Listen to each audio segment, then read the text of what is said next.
कोणीतरी उठतंय आणि म्हणतंय की नाव्यांनो मराठ्यांच्या दाड्या करायच्या नाही. मला तर आश्चर्य वाटलं की नेमकं हे छत्रपती शिवाजी महाराजांचं नाव कोणत्या आधारावर घेतायत. छत्रपती शिवाजी महाराजांचं जाऊ द्या, महात्मा फुलेंचा समतेचा लढा हा कसा पुढे नेणार आहे. एक नावी शिवा काशीद छत्रपती शिवाजी महाराजांसाठी मरणाला सामोरं गेलं. महाराजांनी नुसताच पन्हाळा ताब्यात घेतलाय आणि तेवढ्यातच 2 महिन्यातच पन्हाळ्याला सिद्धी जोहरचा वेढा पडलाय. आणि हा शिवा काशीद महाराजांच्या सैन्यात न्हावी म्हणून भरती झालाय. आता पन्हाळ्याच्या आजूबाजूच्या लोकांना वाटायचं की आपल्याकडे स्वराज्य आलंय, आपण स्वराज्यात आलोय म्हणून सगळीकडे आनंद उत्सव साजरा केला. तसंच महाराजांची दाढी वाढली होती म्हणून महाराजांनी न्हाव्याला बोलवायचं सांगितलं. आता सैन्यातला न्हावी शिवा काशीत गेला महाराजांची दाढी करायला. दाढी वगैरे करून झाली आणि महाराजांचं लक्ष शिवा काशीदच्या चेहऱ्याकडे गेलं.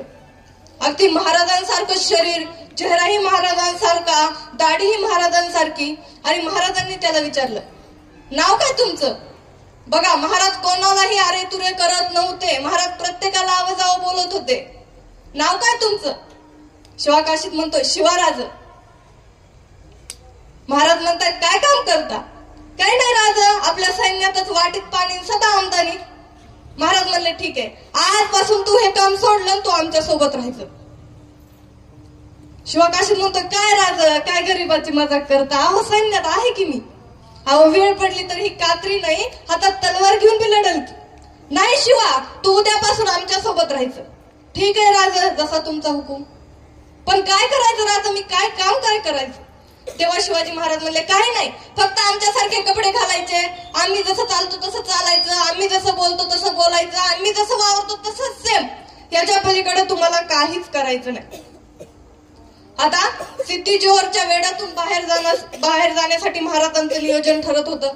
नेमकं काय करावं हे कोणालाही सुचत नव्हतं. नेताजी पालकरांनी 2, 3, 4 वेळा हमले केले, पण नेताजी पालकरांना पराभवाला सामोरं जावं लागलं.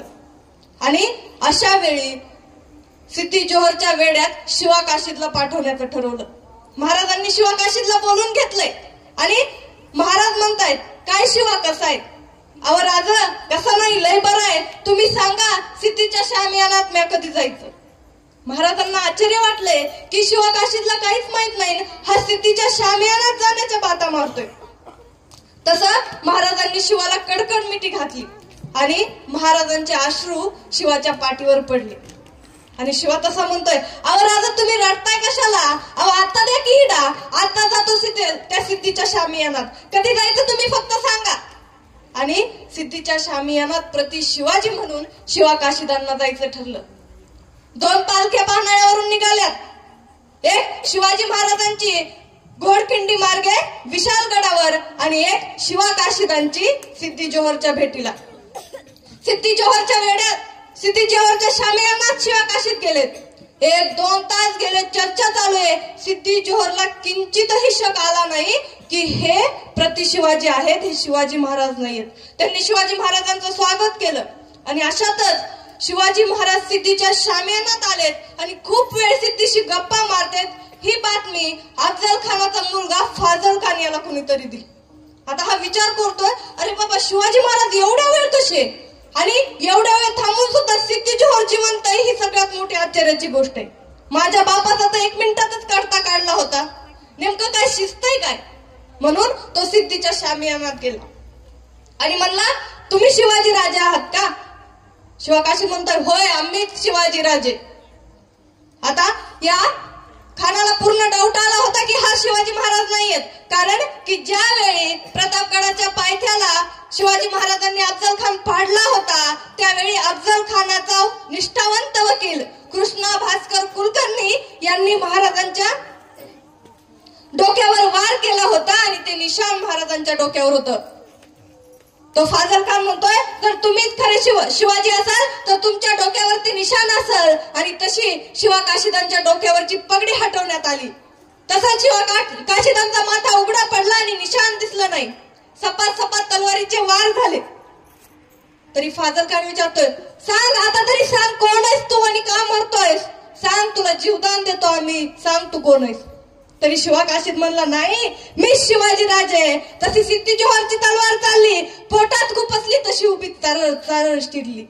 आतडे बाहेर आले, पण मरणाच्या शेवटच्या श्वासापर्यंत शिवा काशीत म्हणतायत की मी शिवाजी. शेवटी सिद्धी जोहर म्हणतोय, अरे सांग ना, आता तरी सांग, मरायलायस आता तरी सांग तू कोण आहेस. त्यावेळेस शिवा काशीत म्हणतोय, जन्मानं जरी शिवाजी महाराज म्हणून जन्माला आलो नसलो ना, तरी मरताना शिवाजी महाराज म्हणून मरतोय, याच्यापेक्षा मोठं अजून काय हो.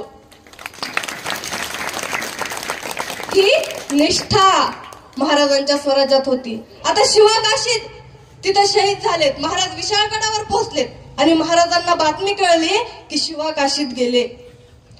तसे महाराजांना अश्वानावर झाले. महाराज ताडकन सिंहासनावरून उठले आणि म्हणले, मला शिवा काशीच्या घरी जावं लागल, नेबापूरला मला जावं लागल. तेव्हा मावळे म्हणतात, काय राजा, अहो तुम्ही आताच मरणाच्या संकटातून वाचलाय आणि आता शिवा काशीच्या घरी जायची गोष्ट करताय. अहो राजा, पुन्हा त्या मृत्यूच्या जबड्यात जाऊ नका, आम्ही तुम्हाला जाऊ देणार नाही. राजा म्हणतायत, अहो त्या आईनं आपला एकुलता एक लेक गमावलाय, मला जायला हवं. आणि महाराज ते नेबापूरमध्ये गेले. तशी महाराज आल्याची वरती शिवा काशीच्या आईला कळली की महाराज आलेत. तसं त्या आईनं गोडथोड केलंय, महाराजांना गुळ पाणी दिलंय आणि महाराजांना म्हणते, अहो राजा, एवढ्या मोठ्या जीवाच्या संकटातून आलायत, त्या अगोदर तुमच्या माय जिजाऊकडे जायचे की माझ्याकडे कशाला आलाय. महाराजांना शब्द फुटना, त्या आईला बातमी सांगायची तिचा लेक गेलाय, पण महाराजांना काही तोंडातून शब्द फुटना. महाराज खाली वाकले आणि महाराजांच्या डोळ्यातून पाणी आलं. महाराज म्हणतायत, आई. ती आई म्हणते, अरे बोल की राजा, इकडं कशाला आलं. तेव्हा राजा म्हणतायत, आई तुझा एक शिवा गेला ग, म्हणून हा तुझा शिवा तुला भेटायला आलाय. ती म्हणते, होय रे राजा, तुला वाटलं होय मला माहित नाही माझा शिवा गेलाय. आता महाराजांना आश्चर्य वाटलं. महाराज म्हणतात, कसं. तर शिवा काशीची आई म्हणते, तू जेव्हा गावच्या वेशीतून आतमध्ये आलास ना, जर माझा शिवा असता ना तर पळत माझ्याकडे आला असता. माय माय महाराज आलेत म्हणून. माझा शिवा तिथं दिसला नाही, त्यावरूनच मी ओळखलं की माझा शिवा या स्वराज्याच्या मातीसाठी गेलाय. आणि त्या शिवा काशीच्या आईला हुंदका दाटून आल्या आणि त्या रडायला लागल्या. महाराज म्हणतात, आई तुझा एक शिवा गेला म्हणून तू रडते. अगं तुझा एक शिवा गेला असला तरी तुझा हा शिवा जिवंत आहे अजून, हा शिवाही तुझाच लेक आहे. त्यावेळेस ती आई म्हणती की मी माझा शिवा गेला म्हणून रडत नाही, तर मी एकच शिवा तुला का दिला, या स्वराज्यासाठी का दिला. जर माझा अजून एखादा लेख असता तर तोही मी स्वराज्यासाठी दिला असता आणि तो लेख माझ्याकडे नाही म्हणून मी रडते.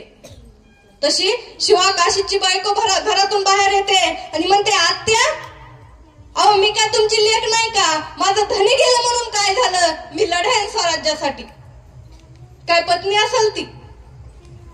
नवऱ्याच्या दुःखाचा शोक नाही आईला, मुलाच्या दुःखाचा शोक नाही, कारण की लाखांचा पोशिंदा राजा जगलाय आणि तो कोणामुळे जगलाय तर आमच्या माणसामुळे.